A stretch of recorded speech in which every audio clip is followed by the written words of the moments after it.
Michelle Porcelli. Michelle loves to bake cookies, oatmeal, fudge bars, and anything with chocolate. However, she did not bring samples. You should have. She admits that she is not very good at cooking meat. However, her cookies and pies are so good if they are left on the counter, her sneaky and naughty dog named Sadie climbs up the couch and onto the counter. Sadie eats everything in sight. Last night, Sadie ate an entire pumpkin pie. It might be why we don't have a dog. There goes Thanksgiving. Michelle isn't very good at baking for Thanksgiving either. Here's her version of what really happened that fateful Thanksgiving in Provo in 1992. Her story is titled Coagulated Turkey Grease. Let's welcome Michelle. Ladies and gentlemen, coagulated turkey grease. Oh yes, I remember that fateful day in Provo, our little apartment. We were newlyweds after all. Christopher wasn't even a year old. But let me tell you what really happened. I forgot to tell my husband until after we were married that I had absolutely no cooking skills at all.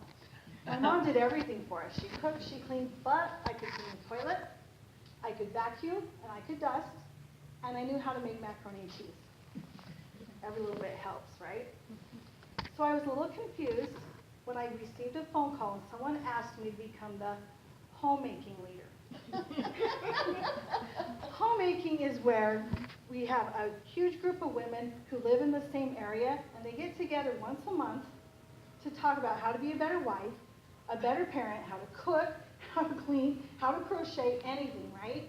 I could do it. I could do activities in the dark. That's fine. But this calling was a little bit interesting because our area where we lived, we were called the Newlywed Nearly Dead Ward. 50% of us were newlyweds and students going to school. The other 50% were senior citizens that lived in a retirement community. This wasn't any normal retirement community. It was called assisted living, meaning these people had everything done for them. They had their cooking and cleaning done for them as well. They also had their activities planned, transportation, everything. So the message to me was, for homemaking, once a month, you will put on a luncheon. You're going to be asked to cook for 100 people every month. I was up for the task. I never said no before. I knew I could do it. Even though the month was November and it was time for Thanksgiving, I knew I'd have to cook a turkey. How hard can it be? I'd seen my mom do it 100 times. Just put tin foil over the turkey, stick it in the oven, and it always turned out perfect. Well, so I did that, but I had a secret weapon. Back in the early 90s, had just come out onto the shelves of the supermarket what was called a turkey roasting bag. This kept all the moisture inside the turkey, so I knew my meat would be perfect. And you just cut 3 slips in the top. You remember that? Let out the air. So I did that, put it on a sheet, put it in the oven, and I was really good at math, so I knew by the size of the turkey it would take about 3 to 4 hours to bake. I could stick it in the oven, head to class, come back with plenty of time to spare. So I did that. I came back from class and I opened up our apartment door to smoke billowing out. What is on fire? I could see that the smoke was coming from the kitchen. So I went over to the oven and slowly opened the oven to see that the slits that I had put in the turkey bag were near the bottom of the bag.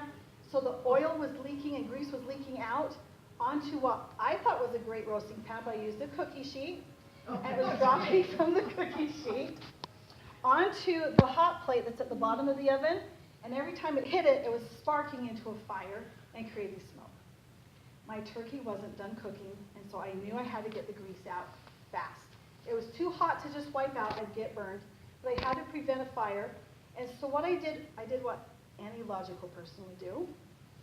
I went over to our closet, and I saw my favorite wedding present, and it had a long hose on it, and I went out, and I vacuumed up the turkey grease.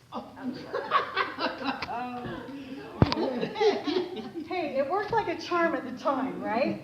So I finished baking my turkey, took off to homemaking meeting, and there's Sister Jenkins. Sister Jenkins critiqued my every move. I know she thought she was helping me, but we got through the meal, and by the end, she had to come to the kitchen and said, you know, there were 2 to 3 turkeys tonight, and I tasted each one. 2 of them were super moist. There was one that was quite dry. I hurried and raised my hand and I said, oh, I know mine was the one that was moist because I used the new cooking bag. And then in the corner I heard this other voice of saying, well, I used the cooking bag too. And another voice, I used the cooking bag too. I regret to this day that I didn't admit it was probably my turkey that was dry. But no one knows now but you guys in this room. So I went home, and there's my husband standing in the kitchen like this. Do you have something to tell me? I'm like, what? He said, well, when I came home, I knew it was unusual to see a vacuum in the middle of the kitchen because our apartment had a vinyl floor like they all did back then. And so I went over to the vacuum. This is my husband speaking. And he said, all of a sudden I could hear this, and all of the grease had come out of the vacuum and coagulated around the vacuum as it cooled.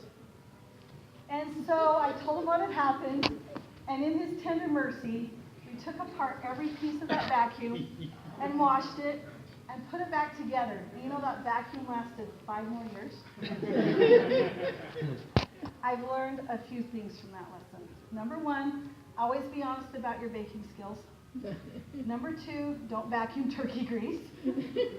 And number 3, if you do number 1 or 2, be ready to be teased about it for the rest of your life. Thank you.